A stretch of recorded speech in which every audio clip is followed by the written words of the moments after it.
እኛ ግን የተሰቀለውን ክርስቶስን እንሰብካለን።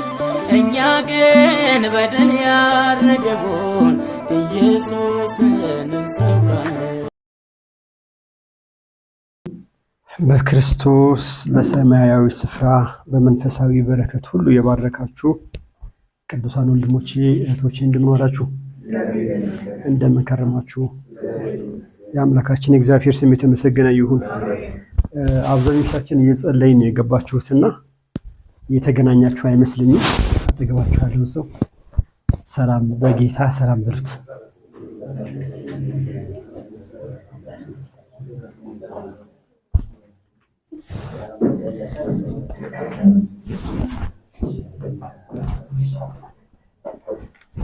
እግዚአብሔር ይመስገን። ከኔ ጋር ትንሽ ደቂቃ እንጸልይና ወደ እግዚአብሔር ቃል እንሄዳለን። የትምህርታችን ርዕስ የምናደርገው የሰው ልጅ የጠፋውን ሊፈልግና ሊያድን መጥቷል። የሰው ልጅ የጠፋውን ሊፈልግና ሊያድን መጥቷል። አምላካችንና አባታችን እግዚአብሔር ሆይ ስለ ታላቁ ምሕረትህ እናመሰግናለን። እግዚአብሔር ሆይ የማተኛ እረኛችን ነህ፣ የማታንቀላፋ እረኛችን ነህ። እግዚአብሔር ሆይ ብዙ ሌሊቶችን ተኝተን ጌታ እግዚአብሔር ሆይ ከመከራና ከችግር ያዳንከን አንተ ስለሆንክ እናመሰግናለን። አምላካችን እግዚአብሔር ሆይ እግሮቻችንን ከመሰናከል ሕይወታችንን ከጥፋት ስለጠበቅ በናዝሪቱ በኢየሱስ ስም ክብር ለአንተ ይሁን። አምላካችን እግዚአብሔር ሆይ እንደዘመርነው ብቻ አይደለም፣ አንተ ከዛ በላይ ስለሆንክ ስምህን እናመሰግናለን። ለእኔና ለወንድሞቼ እግዚአብሔር ሆይ የሚስጥር ጓደኛችን አጠገባችን ያለህ ዘመዳችን ከምን ተነፍሰው ትንፋሽ ይልቅ በጣም ቅርባችን አንተ ስለሆንክ እናመሰግናለን። ደግሞ ጌታ ሆይ በፊትህ አለን። አንተ እንድትናገር እንደፈለከውን ሁሉ ለእኔና ለጉባኤው እንድትናገር በኢየሱስ ክርስቶስ እንጸልያለን። ጌታ ሆይ እንደተዘጋጁበት መጠን አይደለም፣ መንፈስ ቅዱስ ለጉባኤው ያለህ መልእክትን እንድታስተላልፍ ያለህን መልእክት እንድትናገር እኔ እጸልያለሁ። በእውነት እኔን ተጠቀምብኝ፣ እኔንም ስራኝ። ይሄን ስለምታደርግ ተመስገን። በናዝሪቱ በኢየሱስም ጸለይን፣ አሜን። የሉቃስ ወንጌል ምዕራፍ 19 ቁጥር 10 ላይ ያለውን ቃል ነው መነሻ አድርገን የምንናገረው። ያው ከቁጥር 1 እስከ 9 ያለው ታሪኩን ስንመለከት ኢየሱስ ክርስቶስ ወደ ኢያሪኮ እንደገባ በዛች ከተማ ውስጥ ደግሞ ዘኪዮስ የሚባል አንድ አጭር ሰው እንደነበረ፣ የቀራጮች አለቃ እንደነበረ፣ ኢየሱስ የተኛው እንደሆነ ማየት ይፈልግ እንደነበረ፣ እንደገናም አጭር ከመሆኑ የተነሳ ኢየሱስን ፊት ለፊት ለማየት እንዳልቻለ፣ ነገር ግን ከፊት ለፊቱ ወደምትገኝ ዛፍ ሄዶ ሮጦ እንደወጣ ኢየሱስን እንደተመለከተው፣ ጌታም ደግሞ ቀና ብሎ እንዳየውና ዘኪዮስ ሆይ ዛሬ በቤትህ ልውል ዘንድ ይገባኛል፣ ፈጥነህ ውረድ እንዳለው፣ ከዛ ፈጥኖ እንደወረደ ሁሉም አይተው ከኃጢአተኛው ሰው ጋር ሊበላ ገባ እስኪሉ ድረስ እንዳጉረመረሙ ይናገራል። ነገር ግን ቁጥር 8 ላይ ዘኪዮስ አንድ የተናገረው ነገር ነው ኢየሱስ ይህንን አሁን ርዕስ አድርገን የያዝነውን ቃል እንዲናገር ያደረገው። ዘኪዮስ ግን ቆሞ ጌታን ጌታ ሆይ ካለኝ ሁሉ እኩሌታውን ለድሆች እሰጣለሁ፣ ማንንም በሐሰት ከስሼ እንደሆነ 4 እጥፍ እመልሳለሁ አለው። ኢየሱስም እርሱ ደግሞ የአብርሃም ልጅ ነውና ዛሬ ለዚህ ቤት መዳን ሆኖለታል፣ የሰው ልጅ የጠፋውን ሊፈልግና ሊያድን መጥቷልና አለው። እንግዲህ ዘኪዮስ ኢየሱስን ፍለጋ ነው ያን ሁሉ ነገር ያሳለፈው፣ ያን ሁሉ ነገር የተራመደው የሄደው ኢየሱስን ፍለጋ ነው። ግን ክርስቶስን ካገኘ በኋላ ያደረገው ነገር ለሁላችንም ትምህርት የሚሆን ነገር ነው። ሰውየው ንስሐ ገብቷል። በቃ በድዬ ነበረ፣ ሰውን አስቀይሜ ነበረ፣ እንዲህ አድርጌ ነበረ ብሎ ንስሐ ነው የገባው። ግን ንስሐ መግባቱ ብቻ ግን በቂ አልነበረም።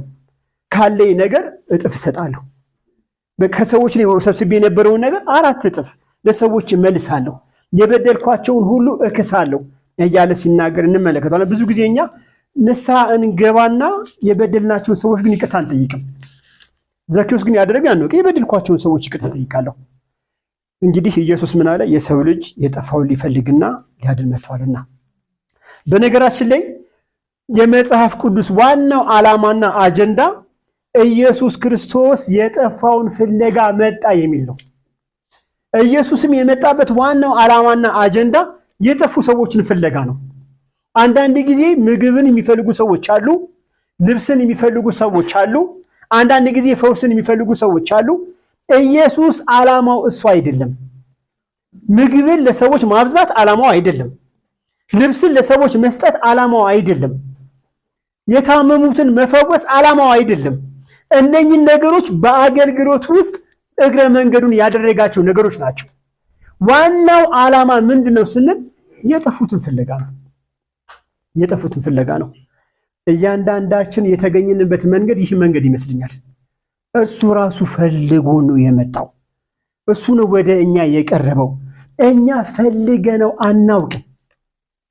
ለዚህ ነው መመካት የሌለብን። ማንም እንዳይመካ ከስራ አይደለም የተባለው ከዚህ የተነሳ ነው። እኛ ፈልገነው ጌታን አላገኘነውም። እኛ ፈልገነው ከእግዚአብሔር ጋር ህብረት አላደረግንም። ስለዚህ የጠፋውን መፈለግ ለኢየሱስ ክርስቶስ አንድና አንድ አጀንዳው ነው። ዋና አጀንዳው የጠፋውን ፍለጋ ነው። ለዚህ ነው ሉቃስ ሲናገር የሰው ልጅ የጠፋውን ለመፈለግ አንድ የሚያስፈልግ ነገር እንዳለ እናውቃለን። መጀመሪያ የጠፋው ነገር ባለቤት መኖር አለበት። የጠፋውን ለመፈለግ የጠፋው ነገር ባለቤት መኖር አለበት። ዛሬ በከተማችን ውስጥ ብዙ የጎዳና ውሻዎች አሉ። ባለቤት ስለሌላቸው ማንም አይፈልጋቸውም። ቢራቡም ቢጠሙም በሽታ ቢይዛቸውም ሊያሳክማቸው የሚችል አንድም ወገን የለም። እንደው እሱ ብቻ አይደለም፣ መርዝ ተሰጥቷቸው ሊገደሉ ሲታሰቡ የሚከራከርላቸው ሰው የለም። ምክንያቱም የማን እንደሆኑ ስለማይታወቅ። ስለዚህ የጠፋውን ነገር ለመፈለግ የመጀመሪያው የሚያስፈልገው ነገር የጠፋው ነገር የማን ነው? የጠፋው ነገር ባለቤቱ ማን ነው? ባለቤቱ ካልታወቀ በቀር የጠፋውን ነገር የሚፈልግ ማንም አይገኝም። ትዝ ይላችኋል እዚሁ ሉቃስ ወንጌል ላይ ስለጠፋው አንድ በግ እንደገና ስለ ድሪም ይናገራል ጌታ። እንግዲህ የጠፋው አንዱ በግ የጠፋበት ሰውዬ በጉ የእሱ ነው፣ የማንም አይደለም። የሰዎችን በግ ሊፈልግ አልሄደም። ከ10 ድሪም አንዱ የጠፋባትን ሴት የጠፋባት ነገር የእሷ ነው፣ ሌላ ልትፈልግ አልሄደችም። ምክንያቱም የእርሷ ንብረት የእርሷ ዕቃ የሆነውን ነው ለመፈለግ የሄደችው። ስለዚህ የጠፋውን ነገር ለመፈለግ ባለቤት ያስፈልጋል። ምናልባት ከእናንተ መካከል የራሱ የሆነ ሰው አለ? በእውነት ሁላችንም የኛ አይደለንም። ሁላችንም የእግዚአብሔር ነን። ለዚህ ነው ሊፈልገን የመጣው። የእሱ ንብረት ስለሆነን በኃጢአትና በበደል ታስረንበት ነበረ። በዲያብሎስ አገዛዝ ውስጥ ወድቀን ነበረ። ከመንገዱ ርቀን ኮብልለን ነበረ። እንደርሱ መንገድ ሳይሆን እንደኛ መንገድ ተጉዘን ነበረ። ነገር ግን እኛን ፍለጋ እሱ ወደ ምድር መጣ። ስለዚህ ባለቤቱ እግዚአብሔር ነው። የእያንዳንዳችን ባለቤት እግዚአብሔር ነው። ለዚህ ነው ወንድሞቻችሁን አትናቁ የሚለው ጌታ። ምክንያቱም ባለቤቱ እርሱ ስለሆነ፣ እርሱን መናቅ ስለሆነ ነው። ስለዚህ ባለቤቱ እርሱ ነው። ስለዚህ ባለቤት ያስፈልጋል የጠፋውን ነገር ለመፈለግ። እንደገናም የጠፋውን ነገር ለመፈለግ የጠፋው ነገር ምን እንደሆነ ማወቅ ያስፈልጋል። ምክንያቱም ዳይመንድ የጠፋው ሰው ወርቅ ያለበት ቦታ ላይ ቢፈልግ ሊያገኝ ይችላል? አይችልም። ምክንያቱም ስፍራውን ማወቅ አለበት፣ ምንነቱን ማወቅ አለበት። ዝም ብሎ አንገቱ ላይ የተንጠለጠለ ነገር ማድረግ የሚያውቀው የተንጠለጠለው ነገር ዋጋው ምን ያህል እንደሆነ ማወቅ ያስፈልጓል። ስለዚህ የጠፋው ነገር ምን እንደሆነ ካልታወቀ ፈላጊው በከንቱ ነው የሚደክመው። ምናልባት በግ ጠፍቶ ፍየል ሲፈልግ ቢውል፣ በግ ጠፍቶ በሬ ሲፈልግ ቢውል፣ በቃ በየበረቱ እየሄደ በሬ መልኩ እንዲህ ነው ቢል፣ የጠፋበት ግን በግ ነው። ስለዚህ የጠፋበትን ነገር ማወቅ ለመፈለግ ግዴታ ያስፈልጋል። ስለዚህ የጠፋበትን ለማወቅ ግዴታ የሚያስፈልገው ነገር ምንድነው ስንል የጠፋውን ነገር በትክክል ማወቅ። እግዚአብሔር የእስራኤል እረኞችን ከሚወቅስበት አንደኛው ነገር በትክክል የጠፉትን ስለማይፈልጉ ነው። የጠፉ በጎች አሏቸው፣ የጠፉ ህዝቦች አሏቸው፣ የጠፉ መንጋዎች አሏቸው። ነገር ግን መንጋውን ሲፈልጉ አንመለከትም። እነሱ የወፈሩትን ይፈልጋሉ፣ ያማሩትን ይፈልጋሉ፣ የከሱትን ያባራሉ፣ ይገላሉ። እንደገናም የእነርሱ በጎች በሌላ ዋሻ ውስጥ ተገኝተዋል፣ ለአራዊት እራት ሆነዋል። ለዚህ ነበር እግዚአብሔር በሕዝቅኤል አንደበት የእስራኤልን እረኞች ሲወቅሳቸው የምንመለከተው ትንቢተ ሕዝቅኤል ምዕራፍ 34 ቁጥር 3 እስከ 5 እንዲህ ይላል። ሕዝቅኤል 34 ምዕራፍ 34 ከቁጥር 3 እስከ 5 እንዲህ ይላል። ጌታ እግዚአብሔር እንዲህ ይላል፣ ራሳቸውን ለሚያሰማሩ ለእስራኤል እረኞች ወየውላቸው። እረኞች በጎችን ያሰማሩ ዘንድ አይገባቸውምን? ጮማውን ትበላላችሁ፣ ጠጉሩንም ትለብሳላችሁ፣ የወፈሩትን ታርዳላችሁ፣ በጎችን ግን አታሰማሩም ይላቸዋል። ስለ መብላታቸው እግዚአብሔር አልወቀሳቸውም። ስለ መጠጣታቸው አልወቀሳቸውም። ልብስን ስለ መልበሳቸው አልወቀሳቸውም። የወቀሳቸው ነገር ስለምንድን ነው? በጎቹን አታሰማሩም። በጎቹ መልካም ስፍራ መግባት ሲገባቸው መልካም ስፍራ እንዲሰማሩ አላደረጋችሁም። እግዚአብሔር ለእስራኤል ይነግራቸው የነበረው ይህንን ነው። በጎችን በትክክል አላሰማራችሁም። ቁጥር 4 ላይ የደከመውን አላጽናናችሁም፣ የታመመውን አላከማችሁም፣ የተሰበረውን አልጠገናችሁም፣ የባዘነውን አልመለሳችሁም፣ የጠፋውን አልፈለጋችሁም ይላቸዋል። እንግዲህ እነዚህ እረኞች የራሳቸውን ደስታ የራሳቸውን ተድላ እንጂ ስለ በጎቹ አይደንቃቸውም አይጨንቃቸውም ነበረ። ለዚህ ነው እግዚአብሔር የጠፋውን አልፈለጋችሁም ይላቸዋል። እንግዲህ እግዚአብሔር ከእኛም የሚጠብቀው ነገር ይህንን ነው። የጠፋውን ነገር እየፈለጋችሁ ነው ያላችሁት ወይ? በእውነት ሙሉ ቀን የምንዳሰው ሙሉ ቀን የምንለፋው የጠፋብንን ነገር ለማግኘት ነው። ስራ የምንደክመው የሆነ ቦታ የምናደርገው የጠፋብንን ፍለጋ ነው። ነገር ግን በጎቹን በትክክል የማንፈልግ ከሆነ በትክክል የማናሰማራ ከሆነ ግን እግዚአብሔር ይጠይቀናል። ቁጥር 5 ላይ እረኛውን በማጣት ተበተኑ፣ ለምድር አራዊት ሁሉ መብል ሆኑ ይላል። እነሱ እየደላቸው እነሱ ጮማውን እየበሉ ልብሱን እየለበሱ እነሱ ደስ ያላቸውን እያረዱ በጎቹ ግን በአራዊት አንደበት ውስጥ ነበሩ። አራዊት ይበላቸው ነበረ። ለዚህ ነው እግዚአብሔር የእስራኤል እረኞችን የሚወቅሳቸው። ምናልባት ዛሬም በመካከላችን እግዚአብሔር የሚወቅሰን ይህንን ነው። በጎች የት ነው ያሉት ይላል እግዚአብሔር። የት ነው የተሰማሩት? በእውነት ወንድሞቻችሁ የት ነው ያሉት? እህቶቻችሁ የት ነው ያሉት? ዘመዶቻችን የት ነው ያሉት? እግዚአብሔር እነርሱን ከኛ ይፈልጋል። ትዝ ይላችኋል ምዕራፍ 18 ላይ ሕዝቅኤል ላይ ኃጢአተኛው ኃጢአትን ቢያደርግ አንተ ባትነግረው ደሙን ከአንተ እፈልጋለሁ፣ ግን አንተ ነግረኸው በኃጢአቱ ቢቀጥል ግን ደሙ በአንተ አይደለም ነው የሚለው። ስለዚህ እግዚአብሔር ኃጢአተኞችን ይፈልጋል፣ እንድንፈልግ ይፈልጋል። ዛሬ እኮ በከተማችን የተበተነው እረኛ የሌለው በግ ነው። ብዙ በጎች ተበትነዋል። ወደ ከተማ ዞር ዞር እስኪ ብዙ የተበተነ የት መሰማራት እንደሚገባው የማያውቅ ብዙ መንጋ አለ። ስለዚህ ለመንጋ ጠባቂዎችና እረኞች ጌታ የሚለው ነገር በጎችን አሰማርታችኋል ወይ ነው። በጎችን ፈልጋችኋል ወይ ነው። በጎችን የት ነው ያደረጋችኋቸው? እግዚአብሔር ይጠይቃል። እግዚአብሔር ለእስራኤል የገባው አንዱ ቃል ኪዳን እረኛ እንደሚልክላቸው እንደሚያሰማራቸውና እንደሚታደጋቸው ነው ቃል ይገባላቸው። እስራኤል ረጅም ዘመን ተስፋ አድርጋ የምትጠብቀው በዳዊት ወንበር ላይ የሚቀመጥ እረኛ እንደሚመጣ ነው። ምክንያቱም እግዚአብሔር የነገራቸው ነገር ያን ስለሆነ እዚሁ ምዕራፍ 34 ትንሽ ዝቅ ብለን ቁጥር 11 እስከ 16 ጌታ እግዚአብሔር እንዲህ ይላል። ጌታ እግዚአብሔር እንዲህ ይላል፣ እነሆ በእረኞች ላይ ነኝ፣ በጎቼን ከእጃቸው እፈልጋለሁ፣ በጎቼን ከማሰማራት አስተዋቸዋለሁ። ከዚያም ወደ እረኞች ራሳቸውን አያሰማሩም። በጎችን ከአፋቸው አድናለሁ፣ መብልም አይሆኑላቸውም። ጌታ እግዚአብሔር እንዲህ ይላል፣ እኔ ራሴ በጎችን እሻለሁ፣ እፈልጋለሁ። እንግዲህ እግዚአብሔር ለእስራኤል የገባው ኪዳን ተስፋ ምንድነው ስንል ራሱ እግዚአብሔር እረኛ ሆኖ ራሱ እግዚአብሔር ጠባቂ ሆኖ ራሱ እግዚአብሔር የሚያሰማራ ሆኖ በጎቹን እንደሚያሰማራ ነው እግዚአብሔር የተናገረው። በጎቹን ሊያሰማራ እግዚአብሔር ተስፋ ሰጥቷል። በጎቹን ሊፈልግ የጠፋውን ሊፈልግ እግዚአብሔር ተስፋ ሰጥቷቸዋል። ስለዚህ እስራኤል ተስፋ አድርጋ የምትጠብቀው ይህንን ነው።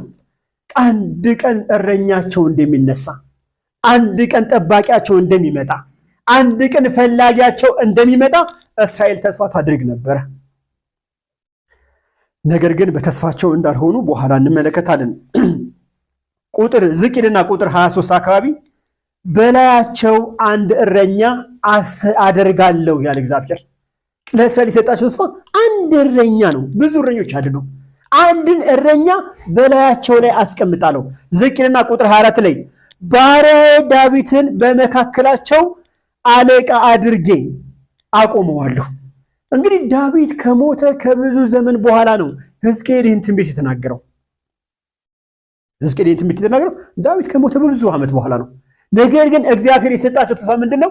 በዳዊት ዙፋን ላይ የሚቀመጥ የዳዊት ልጅ የሆነ እንደሚነሳ ነው። ባሪያዬ ዳዊትን እረኛ አድርጌ ያስነሳላችኋለሁ። ክብር ለጌታ ይሁን።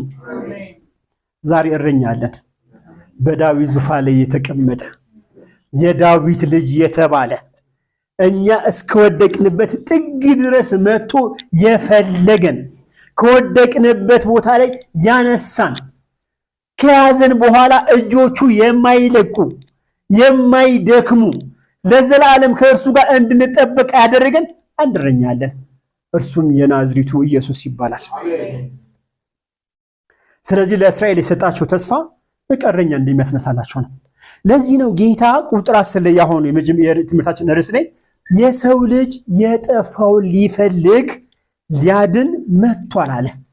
የሰው ልጅ የመጣበትን ዋናውን ዓላማ ኢየሱስ ክርስቶስ ወደ ምድር የመጣበትን ዋናውን ዓላማ አለመረዳት ደህንነትን አለመረዳት ነው።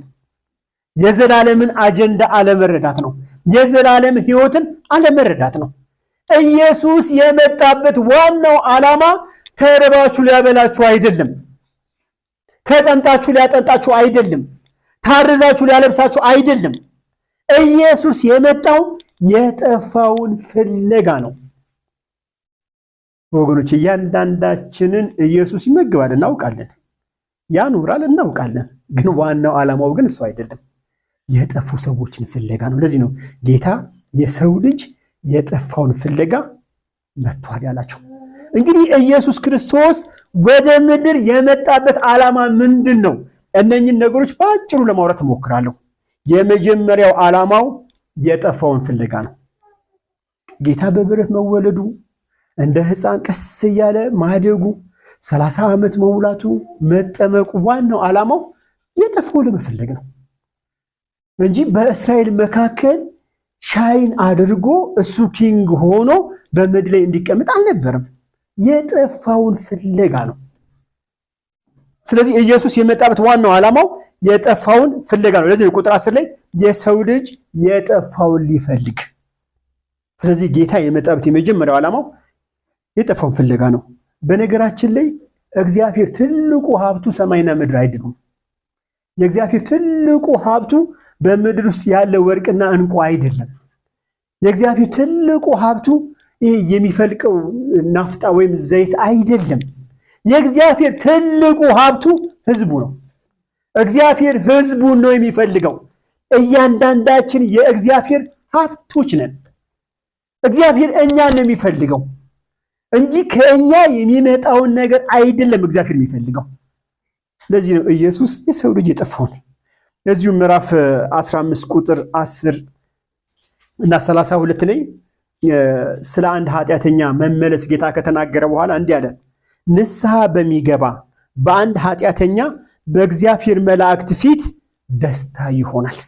እንግዲህ በሰማይ ያለው ደስታ አብ ደስ የሚሰኘው በጠፉ ሰዎች መገኘት ነው። የጠፉ ሰዎች ጠፍተው ሲቀሩ ነው አብ የሚያዝነው። የኢየሱስ ክርስቶስ ልብ የሚያዝነው የጠፉ ሰዎች ጠፍተው ሲቀሩ ነው። ግን ስንመለስ የጌታን ልብ ደስ እናሰኘዋለን። ምክንያቱም ኢየሱስ የመጣበት ዋናው ዓላማ የጠፋውን ፍለጋ ነው። ወገኖቼ በዚህ መንገድ ነው እያንዳንዳችን የተገኘ ነው። የጠፋት ሰዎች ነበርን። በእውነት የእናንተን አቅም እኔ ግን የጠፋው ሰው ነበርኩ። በገዛ መንገዴ የሚሄድ በገዛ ጎዳና ላይ ስራመድ የነበረ፣ ነገር ግን ጌታ መጣና አገኘኝ። የፈለገን እርሱ እንደዚህ ነው። ያንዳንዳችን እንዲህ ያገኛል። ማን ጴንጤ ነበር ከሴም ጋር የሚያወራ? ነገር ግን በቃ ሳላውቀው መናፍቅ ተባልኩ። ምክንያቱም ጌታን ስላገኘሁ። ስለዚህ ጌታ እራሱ ነው ፈልጎ ሴምን ያገኘው። ሁለተኛ ኢየሱስ የመጣበት ዓላማ ምንድነው ስንል ለማዳን። የጠፋን ማግኘት አንድ ነገር ነው፣ በነገራችን ላይ ማዳን ደግሞ ሌላ ነገር ነው። የጠፋውን አግኝቶ መመልከትና ማውራት ስለሱ ማወደስ አንድ ነገር ነው። ነገር ግን የጠፋውን ነገር መልሶ ወደ ነበረበት ስፍራ ማምጣት እሱ ማዳን ነው። ኢየሱስ ለዚህ ነው የሰው ልጅ የጠፋውን አለና ሊያድን መጥቷል። የመጣበት ሁለተኛው አጀንዳ ወይም ዓላማ ለማዳን ነው። ኢየሱስ ወደ ምድር ባይመጣ ኖሮ ማንም ሰው ተስፋ አልነበረውም። ኢየሱስ ወደ ምድር ባይመጣ ኖሮ ማንም ሰው መዳን አይችልም ነበረ። ኢየሱስ ወደ ምድር ባይመጣ ኖሮ ማንም ሰው ከሞት ማምለጥ አይችልም ነበረ። ከሞት ያመለጥነው ኢየሱስ ስለመጣና ስለፈለገ ነው። የክርስቶስ ዋና ሁለተኛው አጀንዳው ማዳን ነው። በማዳኑ ደስ እንድትሰኙ ጌታ ይፈልጋል። ሊያድናችሁ ነው የመጣው እንጂ እናንተን አሟሙቆ ለመሄድ ጌታ አልመጣም። ጉባኤ ሰብስቦ ጉባኤውን አስለቅሶ አስጨፍሮ መሄድ ጌታ አልመጣም። ጌታ የመጣው እናንተን ለማዳን ነው። የሰው ልጅን ለማዳን ነው ጌታ የመጣው። ለዚህ ነው ማቴዎስ ወንጌል ምዕራፍ 1 ቁጥር 20 ላይ ትዝ ይላችኋል። ዮሴፍ እጮኛው ማርያም በጸነሰች ጊዜ ነው ከመንፈስ ቅዱስ በስውር ሊተዋት አሰበ። ነገር ግን በህልሙ መልአክ ተገለጠለትና ያለው ነገር አንድ ነገር ነው። ልጅም ትወልዳለች፣ እርሱም ህዝቡን ከኃጢአታቸው ያድናቸዋልና ስሙን ኢየሱስ ትለዋለህ። ምንድነው እሱ? ህዝቡን የሚያድን ነው። ከምን? ከኃጢአት፣ ከምን? ከጉስቁልና፣ ከምን? ከዘላለም ሞት ህዝቡን የሚያድን መድኃኒት ነው። ከኢየሱስ ውጪ መድኃኒት የለም።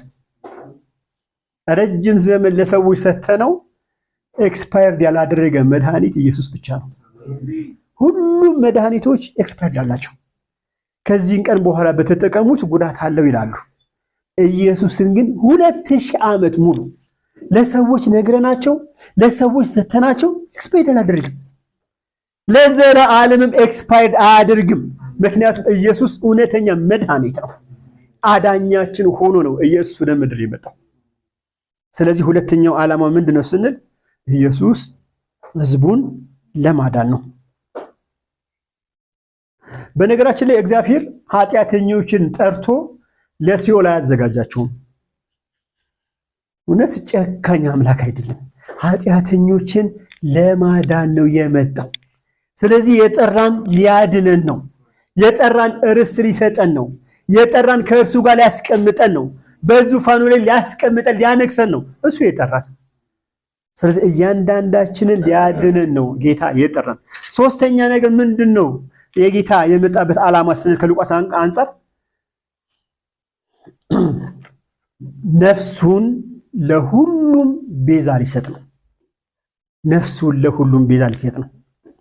ወይስ ከጌታ ውጪ ማን ነው ስለ ማንም የሞተ?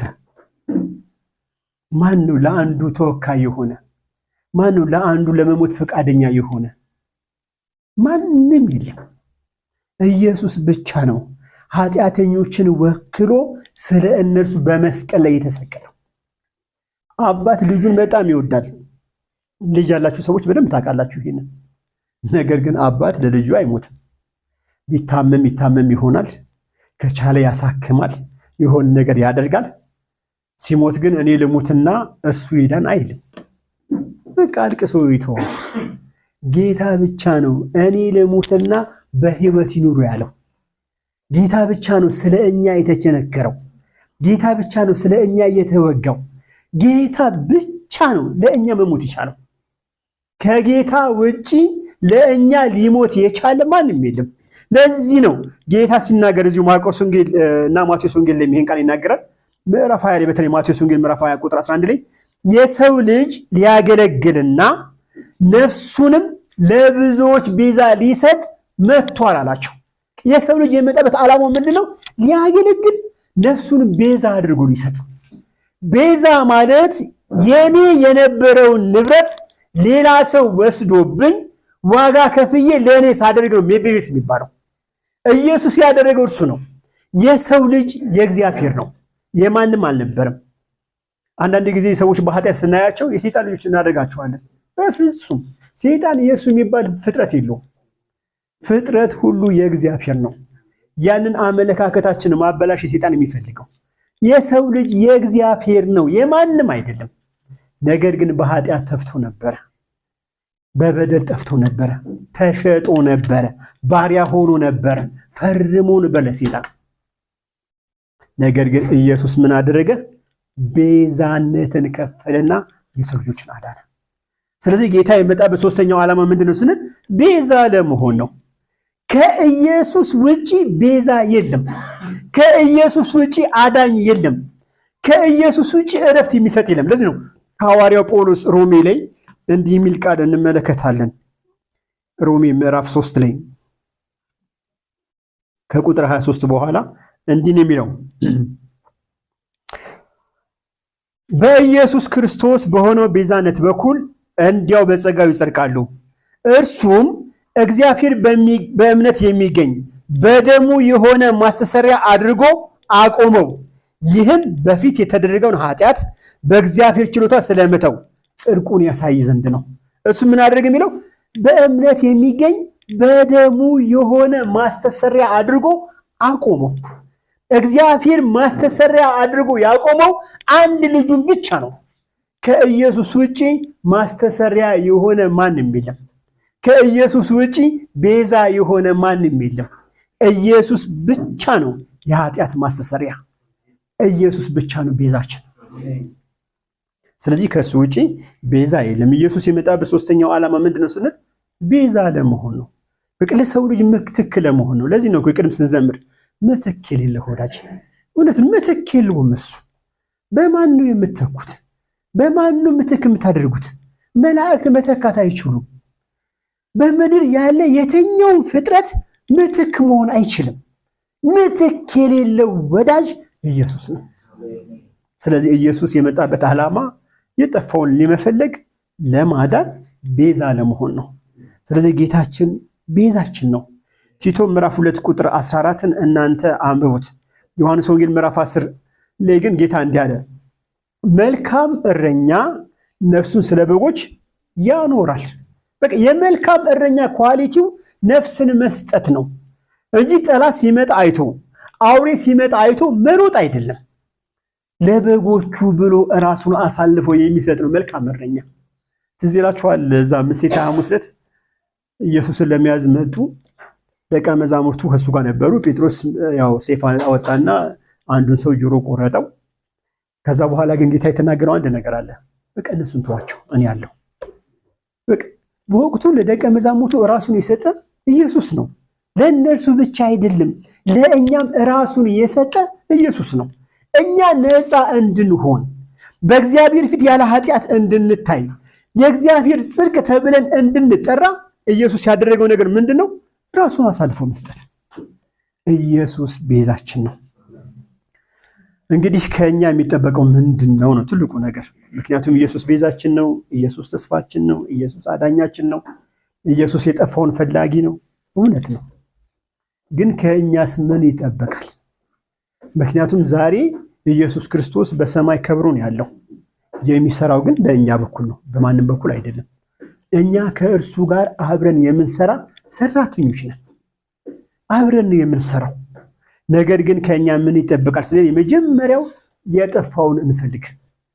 ጌታ ዛሬ ለእኛም የሚያወራን በማለዳ የጠፋውን ፈልጉ ነው። ምንድነው የጠፋባችሁ? ስንት ወንድሞቻችሁ ጠፍተውባችኋል። ስንት እህቶቻችሁ ጠፍተውባችኋል። የአጎታችሁ ልጆች፣ የአክስታችሁ ልጆች ስንት ነው የጠፉት? አጠገባችን ያሉ ጎረቤቶቻችሁ ጠፍተዋል። ጌታ እነርሱን እንድንፈልግ ይፈልጋል። በእኛ በኩል ነው እነርሱ ጋር የሚደርሰው።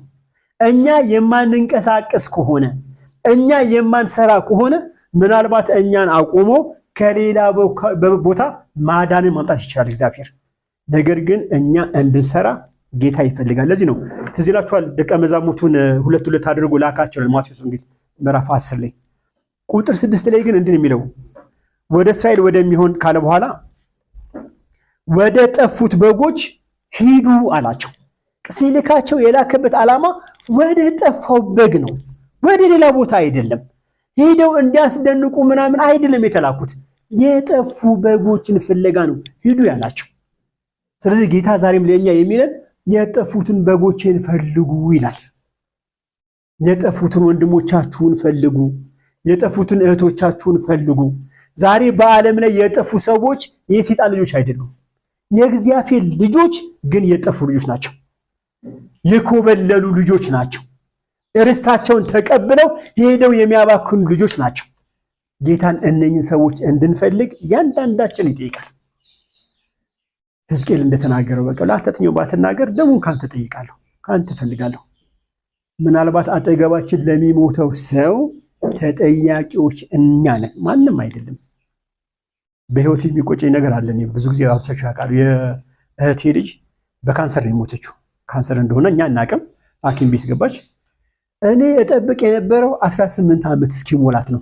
ምክንያቱም ባክግራውንድ ሙስሊሞች ናቸው። ስለዚህ አሁን ባወራት ከቤት እንዳትባረር ስለፈራው 18 ዓመት ነበር የምጠብቀው። በ16 ዓመቷ ሞተች። ሳላወራት ነው ሐኪም ቤት ገባች። ሳትወጣ በዛው ቀረች። ምናልባት እንዲህ እየጠበቅን የሚሄዱ ሰዎች እንዳይኖሩ፣ የሚጓዙ ሰዎች እንዳይኖሩ፣ የሚሞቱ ሰዎች እንዳይኖሩ። እኛ እኮ የሚሞቱ ሰዎችን እንድንታደግ ነው ጌታ የሚፈልገው። በእውነት ይህን አለመስራት ኢየሱስ የመጣበትን ዓላማ መዘንጋት ነው። ስለዚህ የጠፋውን እንድንፈልግ ጌታ ይፈልጋል።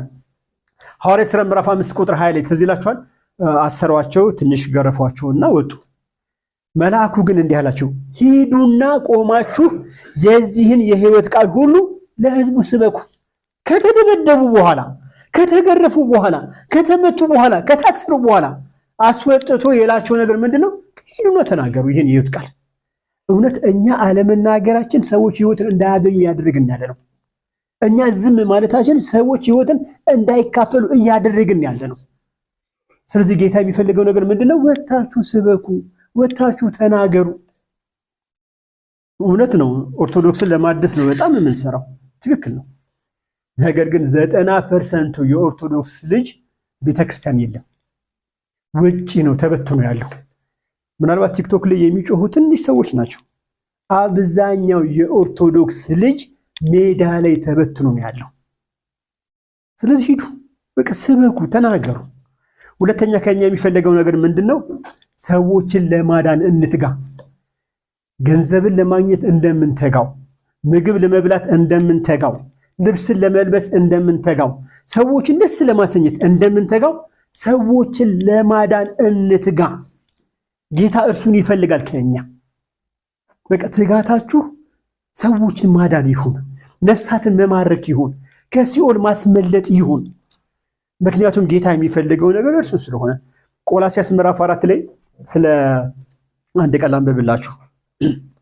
ቆላስይስ ምዕራፍ 4 ላይ